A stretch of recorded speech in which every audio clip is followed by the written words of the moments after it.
Young Italians are leaving the Northeast in record numbers. While the world still marvels at Italy's beaches and monuments, Italians themselves are increasingly fleeing. And I do not mean it figuratively, but literally. In the past decade, more than 1 million citizens have left Italy, and 1 in 3 of those is a young adult aged 25-34. This is not only a symbolic blow, it strikes directly at Italy's economy and social system. Because Italy is aging at breakneck speed, and the mass exodus of the young makes the problem even worse. When we look at Italian immigration, it's clear this didn't appear overnight. Since the late 1980s, many Italians have already been seeking opportunities abroad. But what was once a marginal phenomenon has now accelerated to a scale unseen in decades.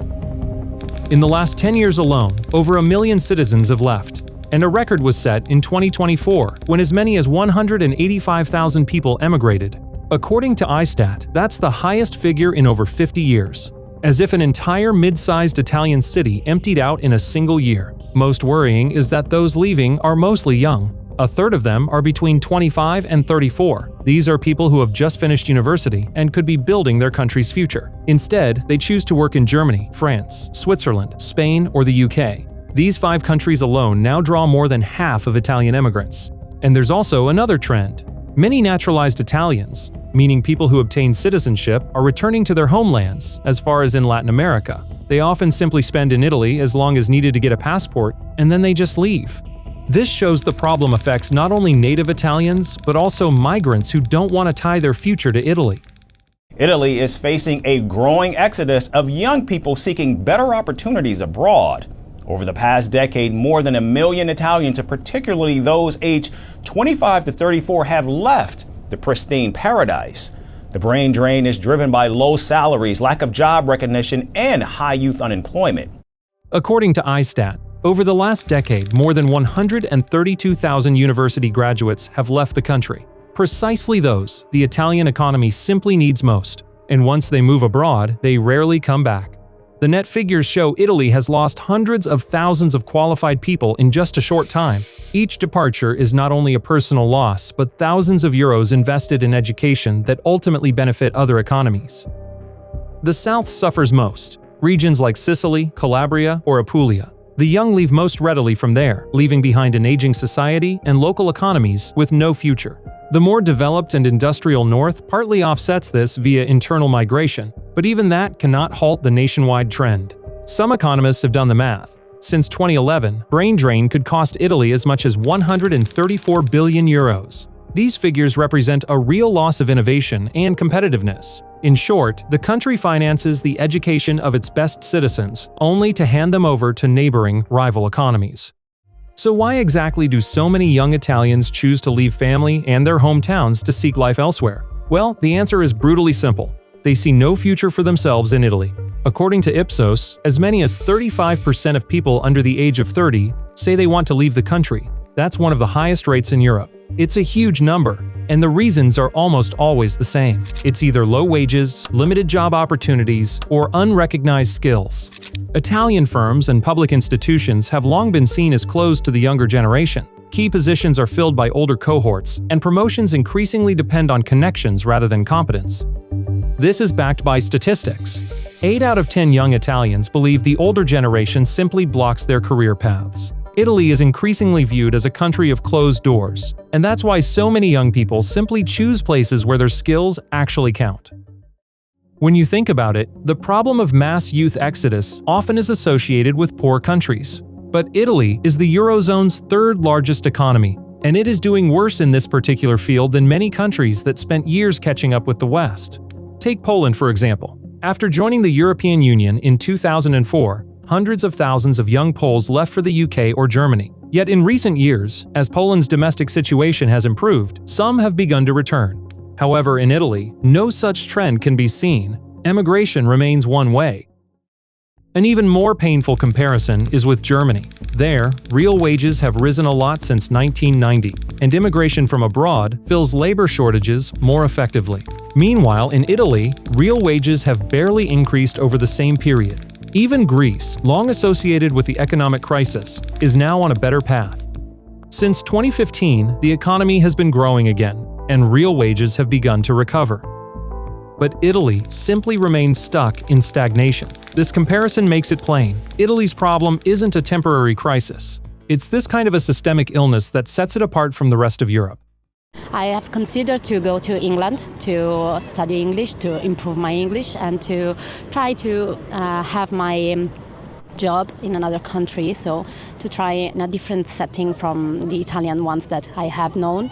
And when you ask young Italians why they leave, one of the first answers is a low pay problem. Italy's wage system has long operated in ways that effectively leave many workers out in the cold. Italy is one of the few EU countries without a statutory minimum wage. Instead, pay levels are set in collective agreements between unions and employers.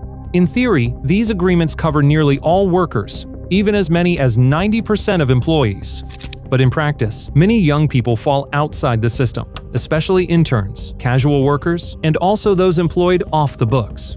They make up the so-called precariat, people who work for years at rates that don't allow them to live a normal life.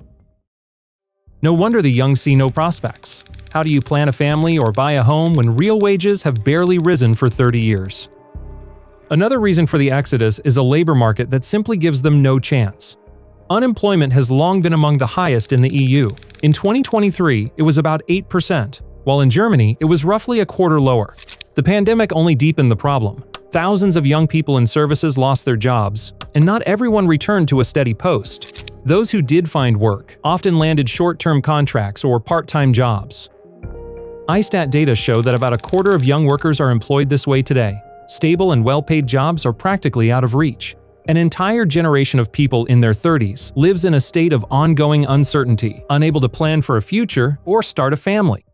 Ancor di più so di potermi configurare nei cosiddetti lavoratori poveri, quelli che lavorano ma non guadagnano abbastanza per sopravvivere. E mi sono laureato ormai 2 anni fa, più di 2 anni fa, perché era il 2022. In realtà non sono ancora riuscito a trovare una collocazione effettiva. And if the young generations have a hard time starting families, the demographic catastrophe is unavoidable. Italy has been facing one for decades now. As early as 1976, the fertility rate fell below replacement and never recovered. Each generation since has been smaller than the last. The year 2023 set a grim record. There were only about 393,000 births, the fewest since the country's unification in 1861. And things haven't improved. In 2024, births fell further, to about 370,000. This isn't a single crisis, but a persistent trend. The fertility rate now stands at just 1.18, placing Italy near the bottom of the OECD rankings. No wonder the population has begun to shrink. Since 2014, the number of residents has been steadily declining. ISTAT forecasts that by 2050, the population will drop to around 52 million, and by 2070, even below 50 million. That means losing nearly 1/5 of citizens in half a century. Then there's society aging. Italy's median age is already 48.2. That's the highest rate in the EU. The old age dependency ratio, meaning the number of retirees relative to workers, is now about 38%, and in the coming decades will rise to around 66%. In practice, that means only 3 workers for every 2 retirees, which is an equation Italy's pension system and economy may simply not withstand. Demography is no longer just a social issue, but it's a major threat to the entire economy. More young Italians are leaving their country due to the brutal economic crisis. Many say the crunch has brought with it an uncertain future. Some fear the so-called brain drain will deplete Italy of its most inventive and motivated people. The Bank of Italy has already made a statement. If current trends persist, by 2040, the country's GDP could fall by as much as 11%. The mechanism behind that is very simple. Fewer people means fewer workers, and that directly leads to fewer firms and fewer tax revenues. And we have to keep in mind that the costs of pensions and healthcare will rise as the number of seniors multiply. It's a really nasty, vicious circle. No discussion of Italy's crisis can ignore one key thread: the North and South divide. Even though it's the same country, the differences are as clear as day. The North is much more wealthy and modern. Cities like Milan, Turin, or Venice are tied closely to global business and finance. Strong links to Germany, France, and Switzerland allow the North to still attract investment and create jobs. It's also where many Southerners migrate in search of a better life.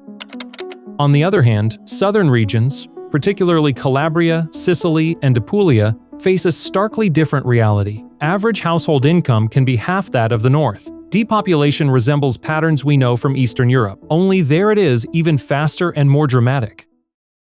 Italy has long been a two-speed country. The North tries to pull the economy forward, while the South becomes a growing drag. These differences make reform hard. The problems of one region often have little to do with the other's challenges. Looking at demographic and economic forecasts, some might propose immigration as a solution. If young Italians leave and fewer children are born, the simplest fix would be to bring in workers from abroad, as Germany, France, or Sweden tried to do. The problem is that such an approach rarely actually delivers. Across much of Western Europe, mass immigration has brought many serious challenges. All of that has made Italian society very cautious. So the Meloni government chose a different path. Its main focus has been to shut the country off from illegal migration and limit itself to issuing work visas for foreigners. The European Union doesn't like it, but most citizens do. Over 60% of Italians view non-EU migration negatively, understandable given neighbors' experiences. Our freedom and our values and the pride we feel for them are the weapons our adversaries fear the most. So we can't give up the strength of our own identity, for that would be the best gift we can make to authoritarian regimes. So here lies the deepest problem. Italy needs new workers, but it knows mass immigration is a dead end. Instead of fixing an aging society, it could create even bigger problems. So Italy's future depends on keeping its own young people. They need to give them reasons to build their lives at home rather than flee abroad. Because Italy is a country that for centuries symbolized energy and zest for life. Great food and tourism always brought people here. But now, amid mass immigration, falling birth rates, and an aging society, Italy increasingly resembles a country slowly dimming. And worse yet, this problem is no longer Italy's alone. Greece is facing similar challenges, different in form itself, but equally dramatic in its consequences. You can learn more about it in the video currently displayed on your screen.